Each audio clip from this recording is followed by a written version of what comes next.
नमस्कार विद्यार्थी मित्रांनो, मी डॉक्टर किशोर बागडे आणि आपण बघत आहात YouTube channel medical admission guidance. या चॅनलद्वारे मेडिकल ॲडमिशन संदर्भात लागणारी सर्व माहिती अतिशय नियोजनबद्ध पद्धतीने विद्यार्थी व पालक यांच्या गरजा लक्षात घेऊन वेळोवेळी प्रसारित केली जाते। तरी अजून हा चॅनल सबस्क्राइब केला नसेल सबस्क्राइब करा, बेल आयकॉनवर क्लिक करा आणि आपल्या मित्रांना शेअर करा। तर ह्या चॅनलतर्फे आतापर्यंत आपण मेडिकल ॲडमिशन प्रोसेससाठी लागणारी बरीच माहिती घेतलेली आहे। आजचा आपला विषय काय आहे? आपल्या महाराष्ट्रामध्ये 1300 सीट्स वाढणार आहेत। 1300 सीट्स वाढणार आहेत हे फक्त सोशल मीडिया आणि प्रिंट मीडिया ह्याच्यावरच आहे। अजून प्रत्यक्षात त्यातलं कुठलंही सीट वेबसाईटवर आलेलं नाही। म्हणजेच 1300 जे सीट आहेत, जे काही सोशल मीडियामध्ये आहेत किंवा प्रिंट मीडियामध्ये आहेत, हे सगळे आभासी आहेत। त्यातले किती येतील हे कुणालाही माहिती नाही, मलाही माहिती नाही आणि जगाला पण माहिती नाही। पण हे सगळं जर तरचे अनुभव आहेत, जर तरचा खेळ आहे। इतके सीट येतील तितके सीट येतील। बरं, आपण बेसिकला जाऊ। 1300 सीट येणार आहेत, तर ह्या 1300 सीट पैकी आपल्याला किती सीट मिळणार आहेत ह्याचा अभ्यास आपण करणार आहोत। बेसिक म्हणजे प्रथमपणे आपण 1300 सीट कशा येणार आहेत, जे काही सोशल मीडियामध्ये आणि प्रिंट मीडियामध्ये चालू आहे की असं आहे त्याचा आपण अभ्यास करू। गव्हर्नमेंटच्या 10 कॉलेजेस नवीन येणार आहेत, प्रायव्हेटचे 2 कॉलेजेस नवीन येणार आहेत आणि डीम्डचा 1 कॉलेज नवीन येणार आहे। अलग लक्षात, ते कुठल्या कॉलेज तुम्हाला माहिती आहे, तुम्ही वाचलेलं आहे। तर साधारणपणे माझं म्हणणं काय आहे, गव्हर्नमेंटचं 10 कॉलेज येणार आहे असं प्रिंट मीडियामध्ये सोशल मीडियामध्ये आहे। पण आतापर्यंतचा आमचा अनुभव 10 वर्षाचा बघितला तर एकदम 10 कॉलेजेस आलेले नाहीयेत। कधी 2 आलेत, कधी 4 आलेत, जास्तीत जास्त 4 आलेले, 4च्या पुढे काही कॉलेज आलेले नाहीयेत। तर 10 कॉलेज गव्हर्नमेंटचे येतील का नाही येतील ह्यात शंका आहे। फक्त 10 कॉलेजचं ऍप्लिकेशन गेलेलं आहे MCI कडून असं प्रिंट मीडियामध्ये आहे। तर सगळ्यांना काय वाटायला लागले, ते आलेलेच आहे।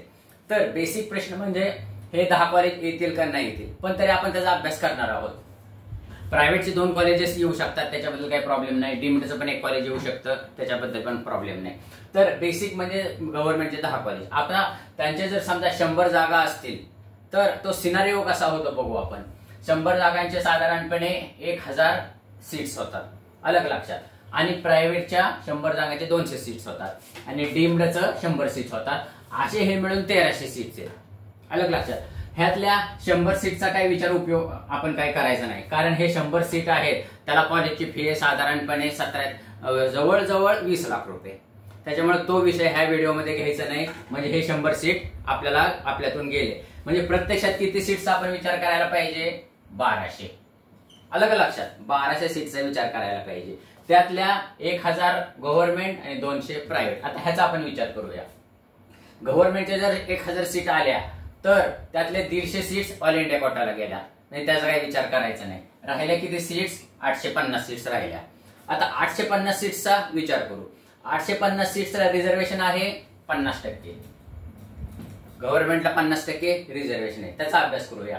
तर 850 पैकी रिझर्वेशनने ओबीसीला 19% रिझर्वेशन आहे, म्हणजे जागा किती गेल्या? 161। नीट बघा, ओबीसीला 161 जागा। व्हीजेला 3% रिझर्वेशन आहे, 25 जागा व्हीजेला गेल्या। NT1 ला रिझर्वेशन आहे 2.5%, 21 जागा गेल्या। NT2 ला रिझर्वेशन आहे 3.5%, 30 जागा। NT3 ला रिझर्वेशन आहे 2%, 17 जागा। SC ला रिझर्वेशन आहे 13%, 110 जागा आणि ST ला रिझर्वेशन आहे 7%, 7% आहे 60 जागा। तर एवढ्या जागा वाढलेल्या आहेत आणि ह्यात सगळं गेलं तर ओपनला 425 जागा, अलग लक्षात। म्हणजे 10 जर कॉलेज आले, 1000 सीट आल्या तर ओपनला 425, ओबीसीला 161, व्हीजेला 25, NT1 ला 21, NT2 ला 30, NT3 ला 17, SC ला 110 आणि ST ला 60 अशा जागा आपल्याला मिळतात। आता प्रायव्हेटचा विचार करू। प्रायव्हेटचे जर 200 जागा आपल्याला असतील तर प्रायव्हेटला ऑल इंडिया कोटा नाहीये, म्हणजे त्याचा काही विचार करायचा नाही।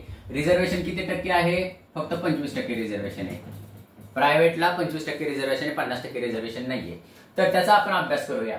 ओपनला 100 जागा जातात, ओबीसीला 9.5% नी 19 जागा जातात, व्हीजेला 3 जागा जातात, NT1 ला 3 जागा जातात, NT2 ला 3 जागा जातात, NT3 ला 2 जागा जातात, SC ला 13 जागा जातात आणि ST ला 7 जागा जातात, अलग लक्षात। ह्या प्रायव्हेट कॉलेजच्या।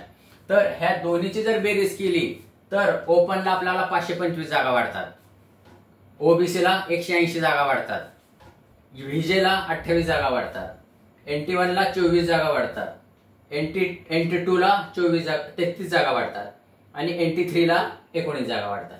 अलग लक्षात, SC ला 123 जागा वाढतात आणि ST ला 67 जागा वाढतात. तर हा जर सगळा अभ्यास केला आणि खरंच 10 गव्हर्नमेंट कॉलेज आले आणि प्रायव्हेट कॉलेज तर काही येतील त्याच्याबद्दल काही नाही, तर एवढ्या जागा वाढल्या ओपनला तो 525, ओबीसीला 180, व्हीजेला 28, NT1 ला 24, NT2 ला 33, NT2 ला 24 आणि NT3 ला 19, SC ला 123 आणि ST ला 67. तर कट ऑफ बऱ्यापैकी खाली येणार आहे.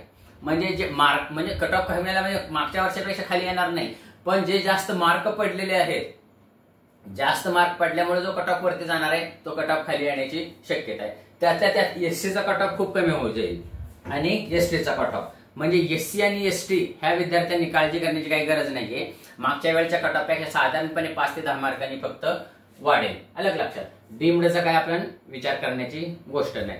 मला वाटतं की ह्या सिनारिओ प्रमाणे जर समजा गेलं तर बऱ्याच विद्यार्थ्यांना महाराष्ट्रामध्ये ऍडमिशन मिळेल आणि जो काही कट ऑफ वाढणार आहे म्हणून टेन्शन मध्ये आहेत विद्यार्थी ते त्यांचं टेन्शन कमी होईल. फक्त बेसिक ह्याला काय व्हायला पाहिजे तर गव्हर्नमेंटचे 10 कॉलेज यायला पाहिजे, ही मुद्द्याची गोष्ट आहे. विद्यार्थ्यांना नीट लक्षात घ्या, गव्हर्नमेंटचे 10 कॉलेज आतापर्यंतच्या इतिहासामध्ये कधी आलेले नाहीये. जास्तीत जास्त 4 कॉलेज आलेले आहेत. अलग लक्षात, तर 4 वरून एकदम 10 म्हणजे 6 वाढणं हे आता गव्हर्नमेंटच्या हातात आहे. आपण काय त्याच्याबद्दल बोलू शकत नाही. हा आणि जर आणि तरचा विषय आहे. तर मला वाटते की हा माहिती तुम्हाला लक्षात आली नसेल तर परत व्हिडिओ बघा, तुमचं कॅल्क्युलेशन बघा आणि तुमच्या मार्कानुसार तुम्ही विचार करा. हे चॅनल तुम्हाला मेडिकल ऍडमिशन संदर्भात लागणारी सर्व माहिती अतिशय नियोजनबद्ध पद्धतीने मेडिकल ऍडमिशन संपेपर्यंत तुमच्यापर्यंत पोहोचवणार आहे. तरी हा चॅनल सबस्क्राईब केला असेल सबस्क्राईब करा, बेल आयकॉनवर क्लिक करा आणि आपल्या मित्रांना शेअर करा. एवढं बोलून आजचा विषय थांबवतो. जय हिंद, जय महाराष्ट्र.